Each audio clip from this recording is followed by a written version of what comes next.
ফেতরা টাকা দিয়ে দিলে হবে না, ফেতরা বাতিল। সারা দুনিয়ার মানুষ যদি টাকা দিয়ে ফেতরা দেয়, সারা দুনিয়ার মানুষই পাপী। এমন কোন মায়ের বেটা মাটির উপরে জন্ম নেয়নি যেই কথাকে যেটা বললাম এটাকে উল্টিয়ে ধরতে পারে। এরকম কোন পথঘাট পৃথিবীতে নেই।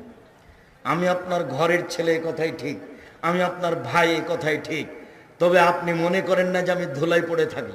আমি আব্দুর রাজ্জাক বিন ইউসুফ 26 বছর থেকে ফতোয়া লিখি নিজে হাতে। কতদিন থেকে?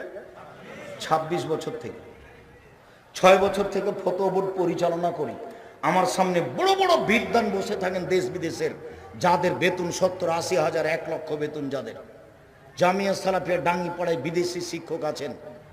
জামিয়া সালাফিয়া ডাঙ্গিপাড়া পাবা রাজশাহী, জামিয়া সালাফিয়া রূপগঞ্জ নারায়ণগঞ্জ ঢাকা, জামিয়া সালাফিয়া তেঘরা বিরল দিনাজপুর, জামিয়া সালাফিয়া 6 মাইল বাবুগঞ্জ বরিশাল। এইসব প্রতিষ্ঠানে 300 জন শিক্ষক শিক্ষিকা আছেন, যাদের প্রতি মাসে বেতন লাগে 30 লক্ষ। কিভাবে হয় সেটা আমি জানি না, হয় সেটা আমি দেখছি প্রত্যেক দিন।